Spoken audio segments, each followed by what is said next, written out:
The day of the arrival of the divine spark. 27 years ago, the divine spark came to the mind of Jesus. Before speaking of the child born in Bethlehem, let us lift our vision to understand who he was before he was born. The personality we know as Jesus of Nazareth did not begin his existence on earth. He is Michael of Nebadon, the divine creator's son and sovereign of our local universe. His arrival on Urantia was his seventh and final bestowal, and it had two supreme purposes. For the Creator Son, living as one of his own creatures enabled him to become a sovereign not only just by nature, but comprehensively merciful by experience, fully qualified to rule supremely with wisdom, equity, and living love. For humanity, the purpose was to reveal God to man and man to God through a simple and eternal gospel, the fatherhood of God and the universal brotherhood of man. Jesus did not found an institutional religion. He came to live a revelatory life. After Michael's decision to bestow himself upon Urantia and Gabriel's selection of the Hebrew people, Gabriel personally visited the planet, appointed a commission to investigate Jewish family life, and from 3 nominated couples personally selected Joseph and Mary as the most suitable. Joseph and Mary were married in March of the year 8 BC. They lived in Nazareth of Galilee, and their union was humble, simple, and wholly normal, embedded in the daily life of their people.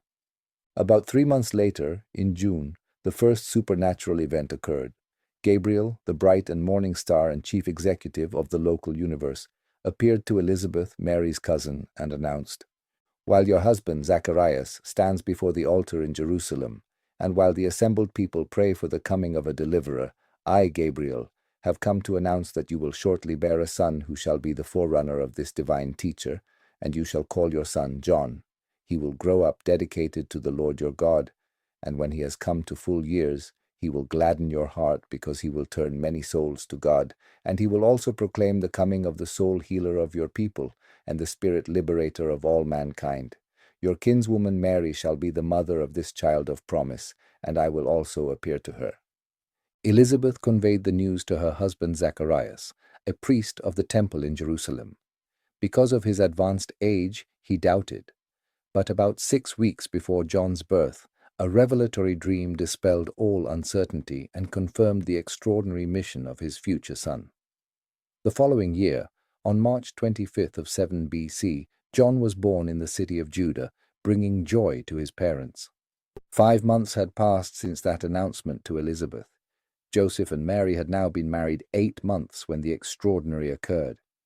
One evening in November at sunset, on the day following the conception and before Joseph had returned home, Gabriel appeared to Mary and said, "I come at the bidding of one who is my master, and whom you shall love and nurture. To you, Mary, I bring glad tidings when I announce that the conception within you is ordained by heaven, and that in due time you will become the mother of a son. You shall call him Joshua, and he shall inaugurate the kingdom of heaven on earth and among men. Speak not of this matter save to Joseph and to Elizabeth your kinswoman, to whom I have also appeared, and who shall presently also bear a son, whose name shall be John, and who will prepare the way for the message of deliverance which your son shall proclaim to men with great power and deep conviction. And doubt not my word, Mary, for this home has been chosen as the mortal habitat of the child of destiny. My benediction rests upon you. The power of the Most Highs will strengthen you, and the Lord of all the earth shall overshadow you." Mary shared this vision with Joseph, who was initially filled with doubt. How could a human child be a child of divine destiny? Joseph did not reconcile himself to this idea until after experiencing a most impressive dream, in which a celestial messenger said, "Joseph, I appear by command of him who now reigns on high, and I am directed to instruct you concerning the son whom Mary shall bear, and who shall become a great light in the world. In him will be life, and his life shall become the light of mankind. He shall first come to his own people, but they will hardly receive him, but to as many as shall receive him. To them will he reveal that they are the children of God." Joseph never again doubted Mary's account of Gabriel's visit, nor that his son would become a divine messenger to the world. Joseph was a gentle-mannered man, extremely conscientious and faithful to the religious practices of his people. From him, Jesus derived much of his unusual gentleness and his marvelous sympathetic understanding of human nature. Mary was cheerful, optimistic, and courageous. From her, Jesus inherited his gift as a great teacher and his tremendous capacity for righteous indignation. Though at times Jesus appeared meditative like his father, more often he moved forward driven by his mother's determined and optimistic disposition. Many myths and legends were later added concerning the birth of Jesus, and certain clarifications are necessary. The revelation tells us that certain wise men of the earth learned in advance of Michael's impending arrival through contacts of one world with another. Another group received this information through supernatural means, the so-called the adoring magi. They were informed by a religious teacher of their land who had experienced a dream in which he was told that the light of life was about to appear upon the earth in the form of a child among the Jewish people. This announcement was effected by seraphim, formerly assigned to Adam and Eve in the first garden, who, through the midwayers, revealed this to a group of Chaldean priests whose leader was Ardnan. 3 of this group traveled to Jerusalem in search of the child. No star guided the so-called wise men to Bethlehem.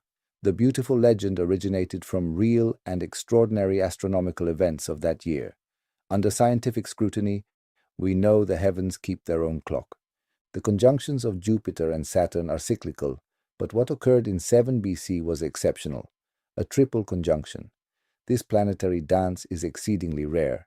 It has not recurred in 2 millennia and will not occur again in the constellation of Pisces until approximately the year 2398.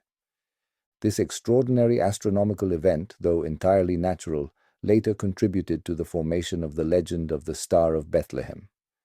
Astronomy confirms the year of Jesus' birth.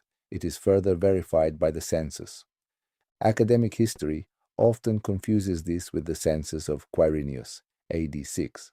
The documented reality is that Caesar Augustus decreed a census in 8 BC, but in Herod's kingdom, due to internal difficulties, it was delayed 1 year and carried out in 7 BC, historically validating Joseph's journey to Bethlehem that year.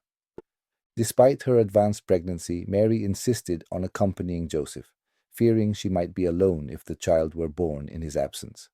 Though Joseph initially tried to forbid it, he relented. Bethlehem was crowded. They eventually lodged in rock-hewn stables beneath an inn. During the night, Mary was restless. At dawn, labor pains began, and at midday on August 21st of 7 BC, Jesus of Nazareth was born. The creator of the local universe had entered the world as a helpless infant. The 3 priests from Mesopotamia, after weeks of fruitless searching in Jerusalem, were preparing to return to Ur when they met Zacharias, who shared his conviction that Jesus was the object of their quest and directed them to Bethlehem, where they found the child and left gifts. A year later, because of Herod's threat, who ordered the massacre of the children in October of 6 BC, the family fled to Egypt. In Alexandria, they lived 2 full years with relatives. Joseph worked and prospered while Mary cared for the young Jesus, allowing him to grow healthy and play with other children under her attentive watch. Upon hearing of King Herod's death, they decided to return. In August of 4 BC, they sailed to Joppa. Though Mary dreamed of living in Bethlehem, Joseph, fearing for his son's safety in Judea, persuaded her to return north. One October morning in 4 BC, after a discreet journey, they arrived at their old home in Nazareth. Jesus, just over 3 years old, was radiant with joy. At last he had his own home and courtyard. Back in Nazareth, Jesus grew as a normal, inquisitive, and brilliant child. Time passed in play and learning in his father's workshop. Then came the decisive moment. On February 11th of the year 2 BC, when Jesus was 4.5 years old, he made his first sincere and full moral decision. In immediate response, without his conscious awareness, a divine gift from the Paradise Father descended, a thought adjuster to indwell his mind. In that silent instant, angelic supervision ended and inward divine guidance began. In the children of Urantia today, this gift arrives with the first authentic moral decision, occurring in the present generation around day 2134 of life, 5 years, 10 months, and 4 days, the marvelous event that transforms a human being into one with eternal potential. The birth of Jesus was extraordinary, but the arrival of his adjuster marked the beginning of a life fully conscious of God. That same gift, the divine spark, comes today to every child silently when he first chooses the good. That is a true miracle, just as was Michael's bestowal on Urantia. A divine spark like the one that illuminated the mind of Jesus accompanies us and enlightens our minds every day.